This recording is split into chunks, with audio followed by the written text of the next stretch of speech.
Hello and welcome back to the Red and White podcast. After a smashing result yesterday, 3-0 win against Wimbledon, we're here to preview our upcoming fixture at home, I believe, to Plymouth Argyle. Joining me is Plymouth YouTuber Argyle Army. How are you, mate? Not too bad. How are you?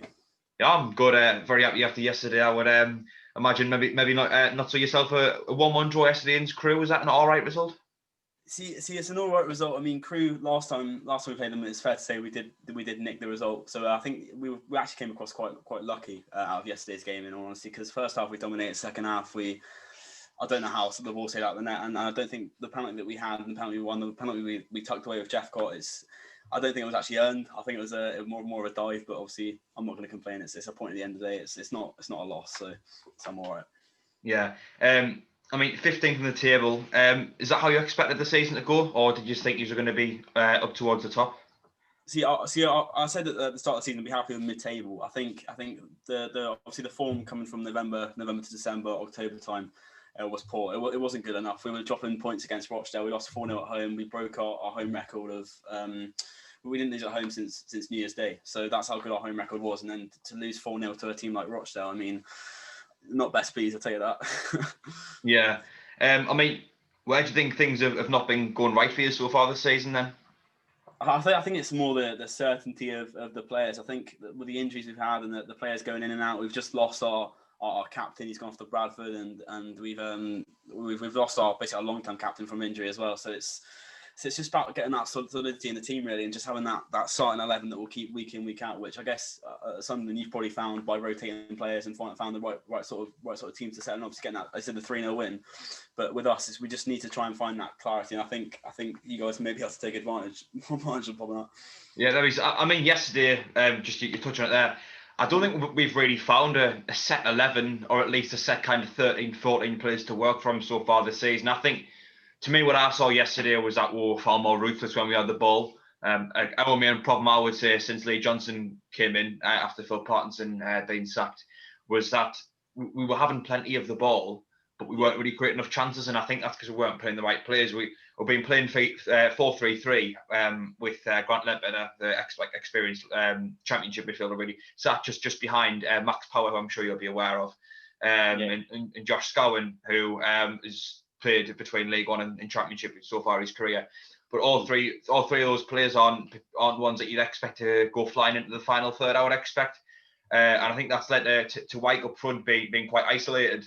And I think when you're playing 4-3-3, you need that support from the centre midfielders to get up to prevent the striker from being isolated. Or at least the wingers need to come inside to provide that support. But then with that comes the need of full-backs having to get up wide and cover the gap out wide that the wingers have made by coming inside. But we changed it slightly yesterday. Obviously, we had the EFL Trophy game in the Cup on Tuesday night, and I think we played 4-2-2. So like 2 defensive midfielders, then 2 like wide attacking midfielders, type of thing, and 2 strikers. And I think we went with that yesterday. And then my point why I thought we managed to score yesterday so many goals was that we went from having 4 defenders, 3 quite defensive midfielders, and then a front 3, to 4 defenders, 2 quite defensive midfielders, but then a front 4. And we were just able to link up a bit more, and it allowed White to have a bit more players to work off of, where I think he was getting quite isolated up front, really. But he had players to work off of, and I think it caused other problems for the defenders as well, because they've got, had Embleton to think about. Aidan O'Brien was in there as well. Aidan Nagidi, of course, I'm sure you'll recognise the name of. There was players in there where they couldn't just switch off. They had to mark them players, and I think that incidentally led to White having quite a few chances. I certainly noticed he's been really inconsistent so far this season. Like, you have a good result, and then you have a few draws, and then a loss, and then you pick it up again with a big win, but then you have a big loss, and you have a few more draws. Is that something you would agree with? Yeah, totally. And touching back to your Sunderland point, McFadzean, ex-player, was as well. Yeah, I was going to ask about him later on. Yeah. Yeah. I mean, I was watching. I only watched the highlights, touching the highlights yesterday, and he said White's he is a finisher. To be honest, he is a goal scorer, and the same. He sort of has the same sort of traits as, I don't know if you know. But people probably asked about Jeffcott as well. He's very he's in great form. Both number 9s really that can put it away. But yeah, our form it's been all over the place. It has. I said recently we're getting the points, but it's not it's not the points we need. We're against the easy teams. We should be wiping the floor and we should be beating them, getting the 3 points and getting out. But it seems to be we always struggle against the worst teams, and then we seem to put a fight against the sort of top half teams. And it sort of needs to balance out at some point. To obviously, if we want any chance of even getting playoffs or let alone mid-table, then we need to lock up ideas. Yeah, I think you're right with Wyke. I think a lot of fans expect him to be a target man, but he's quite slim in his stature, and he's only, I think, 6 foot, which your average target man, especially in League One's got to be at least 6'3", 6'4". So I think a lot of the time, a lot of Sunderland fans have been expecting him to score headed goals and be that player who can bully defenders and hold the ball, but often he's the one getting bullied. But I think you're right when you say he's a poacher. I think he scored 27 goals in a season for Bradford, but most of them were inside the box. And I think all 3 of his goals yesterday were inside the box. Certainly, I mean, one of which was almost on the line, really. He scored it. You're saying that the second goal was a really well taken volley, but to me, I think that proves that he's a really great finisher. Yeah, clinicality is the key, really, and especially in League One. It's such a competitive league. I've said to some people before, it's, in my opinion, League 1 and 2 are the most competitive leagues in England, and then that sounds like a big statement, but League 1 and 2 it's scrappy. Every team needs that every point, compared to like Premier League where you could be sitting comfy in 10th, whether you wouldn't need points. Whereas this league, everyone wants to battle to get on that top half and to get up. Whereas Premier League, let's say if you got to the top half, you get Champions League, you get Europa League football, whatever, but it's not that prize at the top. If that makes sense. So I guess it's that more. As I said, with the goal scorers, you got a goal scorer in White, we've got a goal scorer in Jeffcott, and I think it'll be a very exciting battle to see.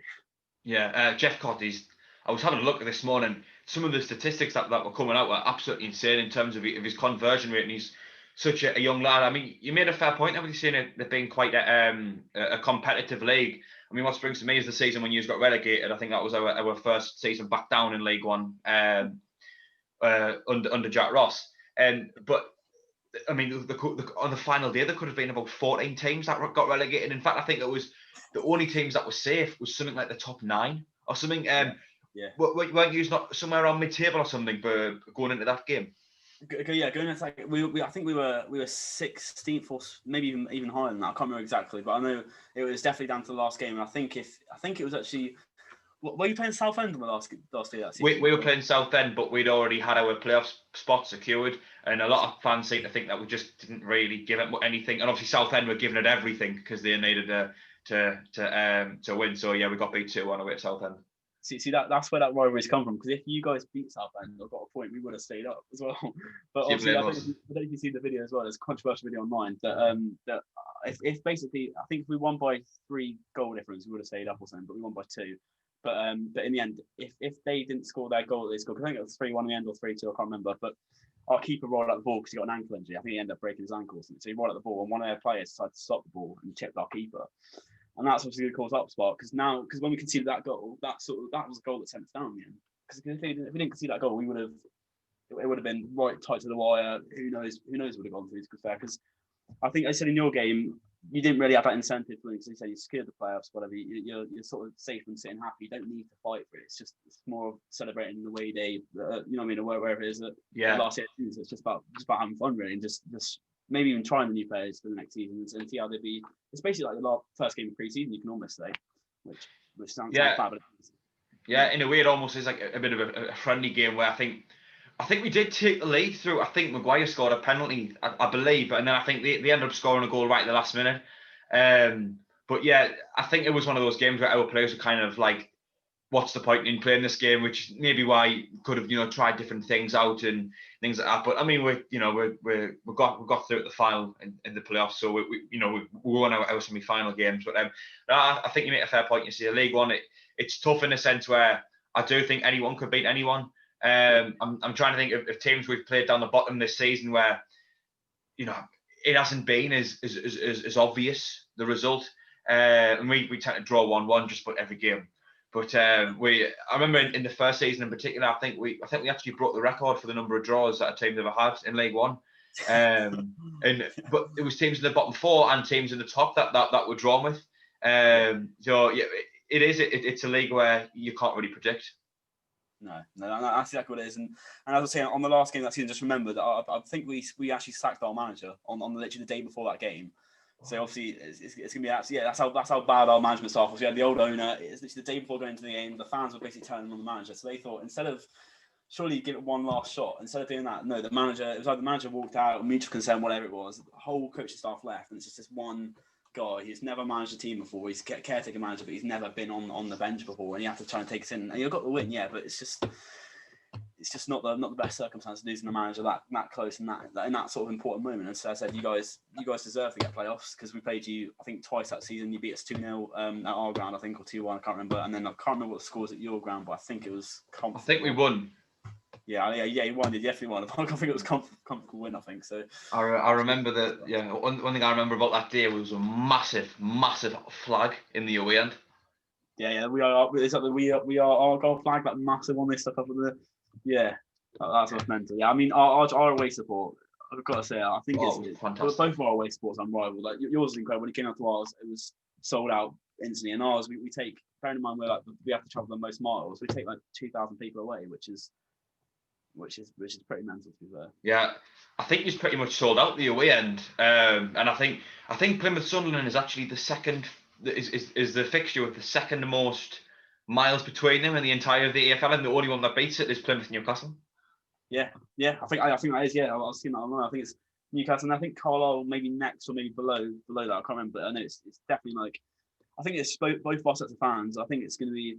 If the fans are in for this game, it could even be a sellout. It sounds like bad, but it could have been a sellout. It's Plymouth Sunderland. The teams are going to want to see Plymouth, see what they're like. I mean, you've even got fans of clubs around the area that want to look at certain players as well. For example, Jeff Gott, he said he's so young, he's coming up, he's 21.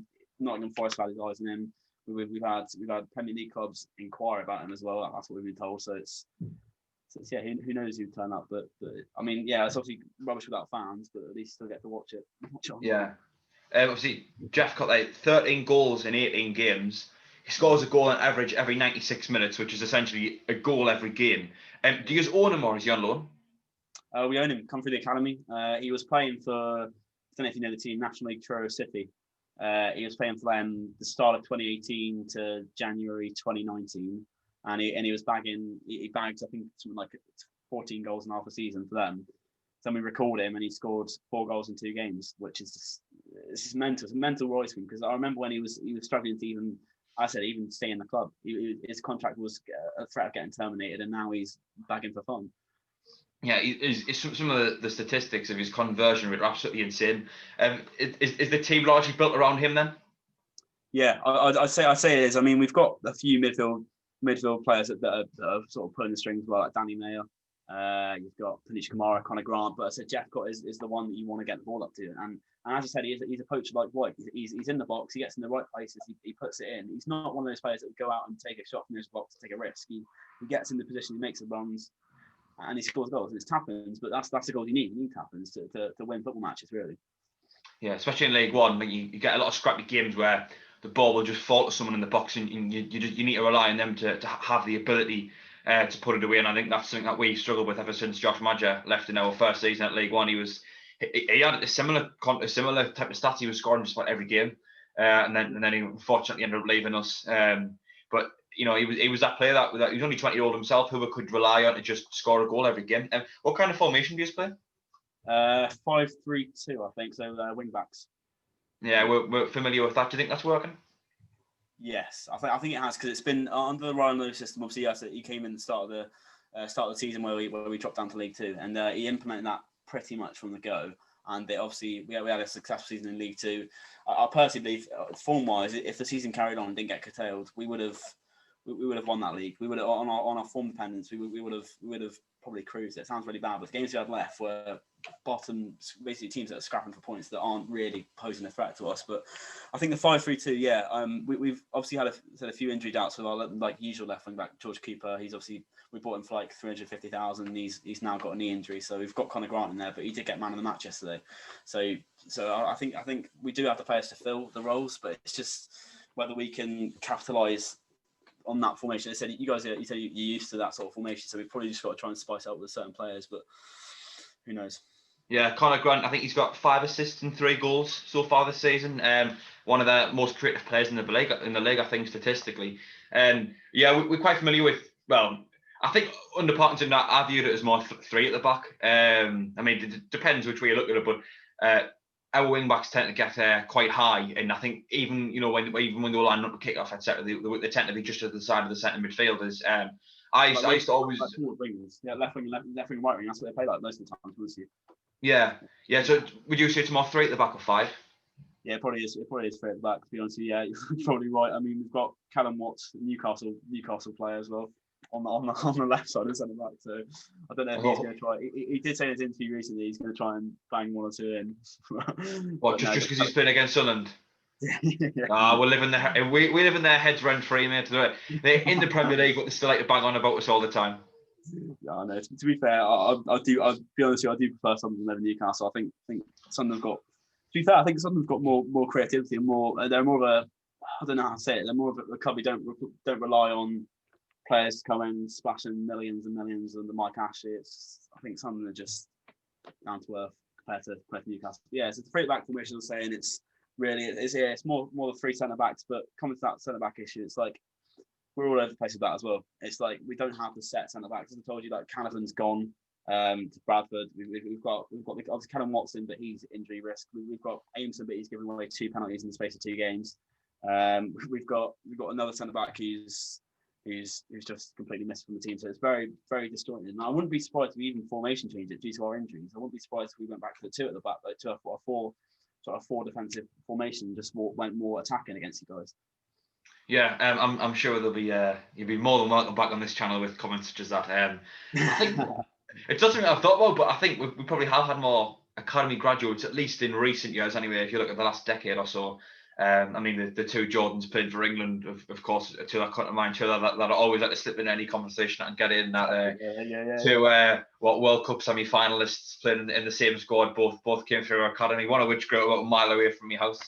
But yeah, I mean, I think 3 at the back worked for us for quite a while, but then we just became too predictable, where we were just relying on the wing backs for all of our creativity. And then I think teams figured that out and then ended up just putting a stop to it, and then we had no option to go through the middle. But I think a change I've seen a little bit recently is that we're able to create a little bit more centrally as well, and it just gives you those 2 different dimensions to work on, which I think makes it a lot harder for opposition to defend against you. When you go out wide or you can come centrally, as opposed to the plan under Phil Parkinson, which was just get the ball out wide and stick it in the box.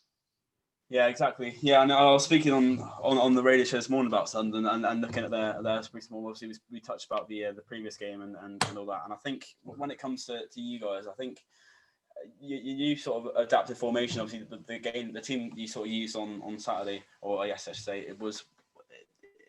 At points, you look like prime Barcelona. It sounds crazy, but like the pass. I think there'll be a few fans disagree with you. No, but I think some of the passing was good, and the movement of the ball at times was smooth, and I think that's what we've struggled with really, because our midfielders are more runners, and as I mentioned about Punic Kamara, he's probably our best midfielder, but he's just been sent off on Saturday, so it's like so we're sort of in the bin when it comes to those side of things, and so you guys could pose a big threat to us, to be honest with you. Yeah, I think we look better on the floor now under Lee Johnson. We seem to have a bit more cohesion going forward, I would say so. A problem I've noticed for years, I think you conceded the 4th most goals in the league. Do you tend to concede a lot of goals? Yeah. I mean, when it comes to our keeper, we've got quite a young keeper in. We obviously had Alex Palmer. Now he's gone to Lincoln. We had Alex Palmer on loan for our League 2 season. He was superb. He was. I wouldn't be surprised if he's playing in the Premier League in a few years' time. He's top draw. But obviously, when we lost him, we've got Mike Cooper. He's come from the academy. He's had interest from bigger clubs as well. But he's a great player, and I wouldn't want to take him out of the squad for his confidence, whatever. But I think when it comes to him, I think it's partly to do with him and partly to do with defensive. Like he's a superb on the ball kicking. He's brilliant. He's never made a mistake kicking. But I think when it comes to the catching and crosses, I don't know how much of a threat you guys are in the box, but when it comes to the crosses and stuff, he's not. He can't. He just basically swings it and misses it completely, and then it's a bit of a mare.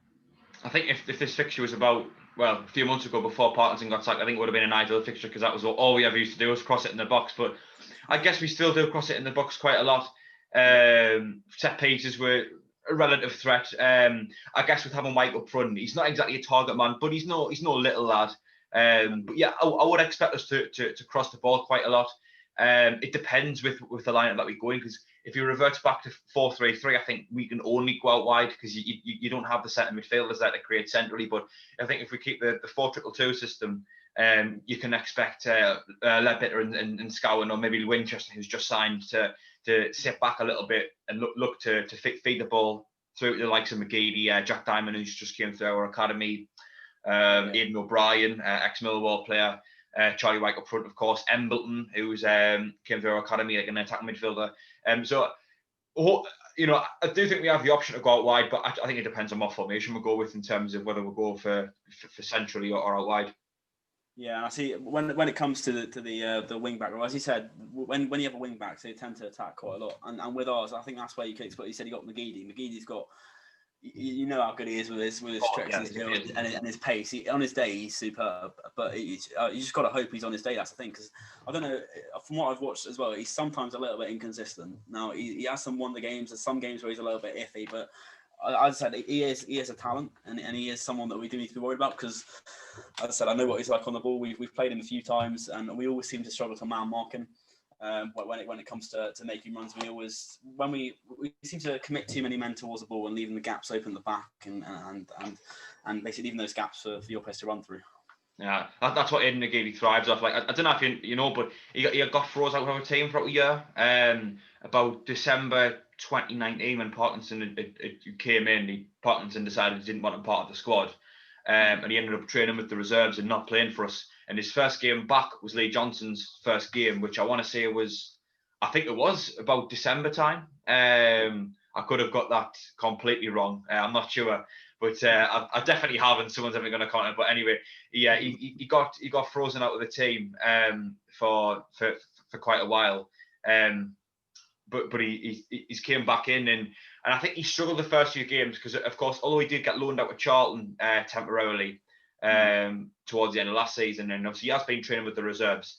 He hadn't played a game when he came back. Hadn't played a game since the end of last season for Charlton. And obviously training with the under-23s, it's just not as physical as training with the first team side. So to come straight into the team, he only made one appearance for the under-23s before he came at the team as well. Played about 60 minutes. I think he struggled a little bit to get back in the team. And obviously, we had the break because of the outbreak of cases in our squad. So I think McGeady's had it hard coming back in. He has struggled to come back in, but he scored 2 goals in our last 3 games. One of which was a penalty, one of which was a header. Yes, he is getting older a little bit. That is playing a factor, but I do think that if you give him space, he will hurt any team. It's that cutting inside on his right foot and hitting it, or the ability to switch on his left and put a cross in. I think if you play wing backs, I would definitely have them checking over the shoulder every 20 seconds for McGeady, because if you give him that short split second of time on the ball, he will do something incredible. Yeah, I mean, when it comes to our wing backs, it's just that's the only thing, the main thing I'm really main concern worried about is with Edwards we have on the right. He's our captain as well at the moment. He's very, when he goes forward, and he goes on his wonder runs. But then we tend to have our right-sided centre back in Aimson, who just, being honest, I said he gave away 2 penalties in the space of 2 games. He's not good enough to sort of cover players like that, and especially if you have Wyke and McGeady both running in at the same time. He's stuck in no man's land. I'm sorry, but you guys are going to score. You know what I mean? It's going to be a goal fest. So that's why I think what we've got to do is we've just got to lay that defensive side for the first half, or maybe go deep second half. But second half always seems to be the half where we lose concentration. We lose the game. We always get the early goal. Always get that. So I think we will get the early goal on Tuesday. But I think when it comes to the full 90 minutes, we always seem to die off after the 50-minute mark. And I think that's where, especially with the energy sort of levels. I know you said McGeady's getting old, but he can still burst like that. He can still burst with pace. So that's what I mean as a sort of threat side of things. I think that's what we've really got to be careful about, and I guess sort of just try and keep him quiet. Yeah. The player I already want to ask you on is Callum McFadden. Obviously, we touched on him earlier. He's joined us this season. Why didn't he sign a new contract at the end of last season? Was there a disagreement, or? It was very in the dark, because we sort of knew he wasn't going to sign it, because he kept putting it on hold. It was about 2 or 3 months where it's like, does he sign it? Is he going to sign it? Is he not going to sign it? And in the end, he sort of turned down the offer, and I think it was due to family. I think that's what it sort of got laid out. So because obviously Plymouth is right down on the sort of southwest. It's out of the way of everywhere. it's like 6 hours from where you Yeah. guys are, and he must. And I think he's naturally. I don't know where he lives naturally, but I think he lives in maybe the Midlands or a little bit higher Yorkshire, up than that. I think. Can't remember, yeah. I think he lives there. So I think that's the sort of main reason why he moved. And obviously, he had a little kid as well, so I think he wanted them to sort of go back up and have that sort of family support there. So I think that was the main reason why he left. I mean, it was good for us, but then I think his attitude was a problem as well, partly. And I think he's got sort of the same attitude as Marcus Madison sort of issues with I don't know if you've seen about that. He's sort of like that, sort of type of player. He's always out on whatever he's doing. I think that's what maybe could have caused a disagreement with contract, and it could have been the pay. Who knows? But I said Sunderland's probably the better option for him because he will get the game time.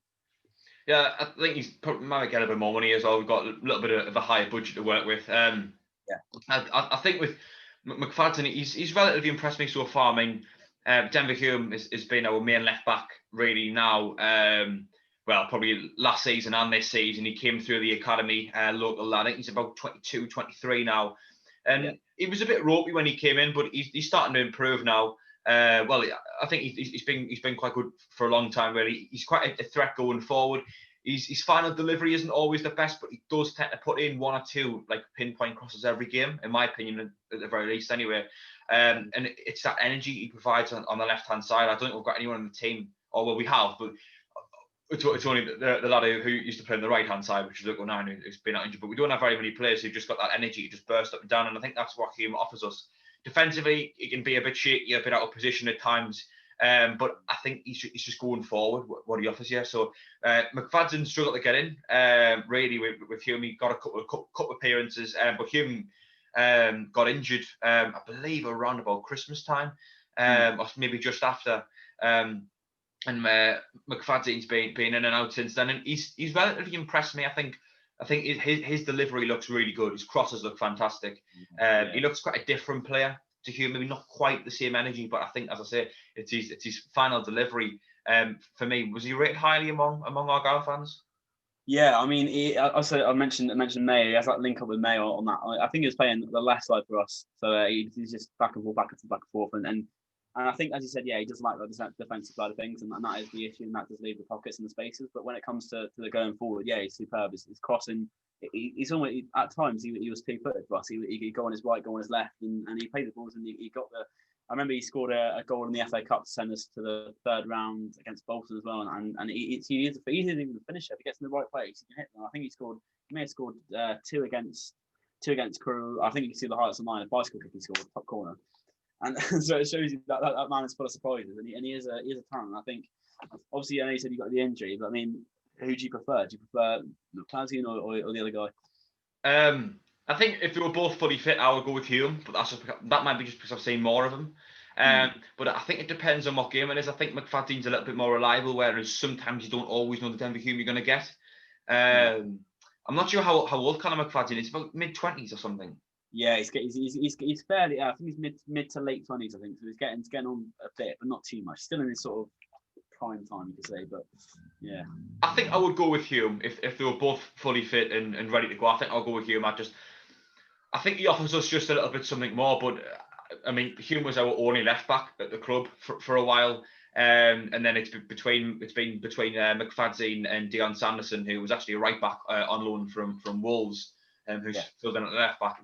That's those have been the two players coming for Hume. But to answer your question, I think I would rather have Hume there. But they are quite different players, and I think that's something that a lot of Sunderland fans have recognised at least recently. Anyway, coming at the end of this a little bit slightly. One more question. I see you got the tall Jeffcott up front. He's playing target man football. I mean, we've obviously got the two up front. So we've got number 9 Hardy, and then we've got the number 31, I think, in Jeffcott. So I think we don't have a set target man, no. But as I said, Jeffcott's a finisher. I think heading wise from crosses, we're rubbish. So if we see a score across, then it's something's going wrong, because our players just seem to, every time we head the ball, it just goes flying up in the air, and it's just not on target. But I think if we did to pick out a target man, yeah, I mean Hardy would probably be our target man, but he doesn't. He only gets the goals if he's put through. I think that's what it is. He has to be put through to get the goals. Like one-on-one finishing, he's quite good with that. But even when he one-on-one finish, he tends to have that quick burst, and then when he actually gets to the ball to try and put it away, he'll just try and either overrun it or just try and skim the keeper and just out horribly. So we don't really have a specific target man as such, but as I said, Jeff is the man to watch out for at the moment. I mean, he's getting the goals. He's doing the job as almost like a number 9 to be honest. He is getting the goals and scoring the goals like a number 9. I mean, I think he's top goal scorer in the league at the moment as well. So yeah, I think so. It does show that there's something definitely special with him if he gets on the ball, and all of his shots I believe have been all. I think I saw stats in all the shots been with his right foot or something like that, which is just mental. It's like I think there might have been one left footer he had, but apart from that, you can see it's very grounded player. I think he always likes to take it on the ground rather than on the chest. He never really go for headers. He'll just try and, as I said, play sort of feet football. And I think that's what a lot of the defenses really hate. I think a lot of the defenses want that sort of almost ping pong. It's easy to defend against, isn't it? Yeah, just get the ball and just header it back. Whereas with Jeff Gotti, he'll basically back into his man, and he does that sort of Harry Kane thing. I don't know if you've seen it where Harry Kane backs into his man and he draws the foul. Yeah. Yeah, that's what he's really good at, and trust me, like the defenders on the Crew game I was watching yesterday, I think they conceded something like 14 fouls, and there was like 10 of them was purely from Jeff got backing into them like that. It's just like he's got that sort of annoyance almost among the defenders. Yeah, so I mean, it's completely obvious. He is the player to look out for. So finally, going into the game, we'll have a prediction. Do you know what? I'm normally back to the team. I normally be really deluded. I'm also like tired from AFTV. I'm normally really crazy, but like, I think I'd hope it's a draw. But I said our luck against you guys is just you always seem to pull away with a win. So I think I said hopefully a 1-1. But if I'm being realistic, it'll probably be a 2-1 because especially as it's being at your ground as well. I think it's gonna be a challenge for a lot of our younger players. We tend to draw 1-1 just about every single game. So in fact on our group chat, someone said, so how about a prediction for every game, and someone said, should I make a tally about who gets it right every time? And we draw 1-1 that much. Someone responded with, just put me down for 1-1 for every single game until the end of the season. And honestly, it is it's ridiculous, but I think we're turning around ever slightly now. In terms of my prediction, I think with you conceding quite a few goals, but he's also a huge threat. I do see goals in this game. I think I'm going to go with a 2-1 win. That'd be interesting to see what happens there. I think because obviously it's been at Tuesday night as well, and it's the almost the fatigue side of things. I think we'll probably be traveling up tomorrow, but still it's the distance.